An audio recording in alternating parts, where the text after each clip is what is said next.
Request చేస్తున్నాను. జై Balayya. వినపడతలేదు sir, ఇంకా ఇంకొంచెం గట్టిగా.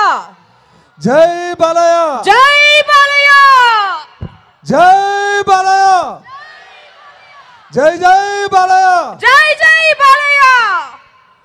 విశ్వవిఖ్యాత నట సార్వభౌమ నందమూరి తారక రామారావు గారి తనయుడు నటసింహం గారి పద్మభూషణ అవార్డు ప్రదాన కార్యక్రమానికి ఇచ్చేసినటువంటి అఖండ శేష ప్రజానికానికి, బాల అభిమానులకు అందరికీ ఉదయపూర్వక నమస్కారాలు.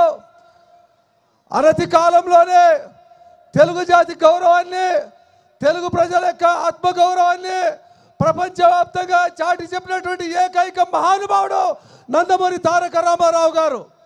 అటువంటి నందమూరి తారక రామారావు గారి తనయుడుగా పద్మభూషణ్ అవార్డు పొంది ఎంతోమంది యువకులు, యువ హీరోలు వస్తున్నా ఆయనకి సాటి లేనిగా మరి యువ నాయకునిగా ఈరోజు నందమూరి బాలకృష్ణ గారు రాణిస్తున్న సందర్భంలో మరి కేంద్ర ప్రభుత్వం అతని యొక్క సేవలను గుర్తించి మరి పద్మభూషణ్ అవార్డు రావడం చాలా సంతోషం.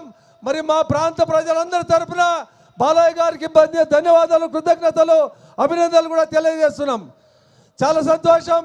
నందమూరి బాలకృష్ణ గారు ఈరోజు హిందూపురం ప్రాంతంలో పోటీ చేయడం, మరీ ముఖ్యంగా తండ్రి గారు అయినటువంటి నందమూరి తారక రామారావు గారు ఎక్కడో పుట్టి, ఎక్కడో పెరిగి, ఎక్కడో ఉండి మారుమూల ప్రాంతమైనటువంటి హిందూపురం ప్రాంతాన్ని ఎంచుకొని వెనుకబడ్డ ప్రాంతమైన హిందూపురే కాదు ఈ అనంతపురం జిల్లానే అభివృద్ధి పథం నడిపించినటువంటి ఘనత నందమూరి తారక రామారావు గారు, నందమూరి తనయుడు అనేటువంటి బాలకృష్ణ గారికి దక్కుతుంది.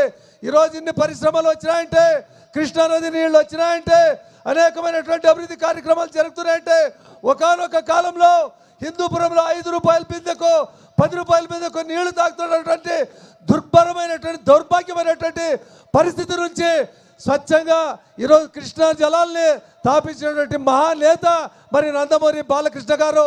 అటువంటి నందమూరి బాలకృష్ణ గారికి ఈరోజు మరి పద్మభూషణ్ అవార్డు రావడమే కాదు, భవిష్యత్తులో భారతరత్న అవార్డు కూడా మరి నందమూరి బాలకృష్ణ గారికి రావాల్సింది కోరుకుంటూ ఒకరు అందరూ చప్పట్లు కొట్టి అతని భారతరత్న అవార్డు వచ్చి తీరాలి. ఎందుకంటే ఈరోజు వాళ్ళు చేస్తున్నటువంటి సేవ, ఎనలేనటువంటి సేవ ఈరోజు ఆంధ్రప్రదేశ్లో కానీ యావత్ ప్రపంచంలో కానీ అటువంటి నందమూరి బాలకృష్ణ గారికి భారతరత్న అవార్డు రావాలని మనస్ఫూర్తి కోరుకుంటూ ఈ అవకాశం ఇచ్చినటువంటి అద్భుతమైన అవకాశం ఇచ్చినటువంటి నందమూరి బాలకృష్ణ గారికి పాదాభివందనం చేస్తూ నమస్కారం, సెలవు తీసుకుంటాం. జై హింద్. అందరూ చాలా గొప్పగా మాట్లాడారండి. Thank you so much for coming. చివరి వరకు ఉండవలసింది రిక్వెస్ట్ చేస్తున్నామండి సార్. Thank you sir. ఇప్పుడు 4 మైకుల్లో నేను మాట్లాడతా.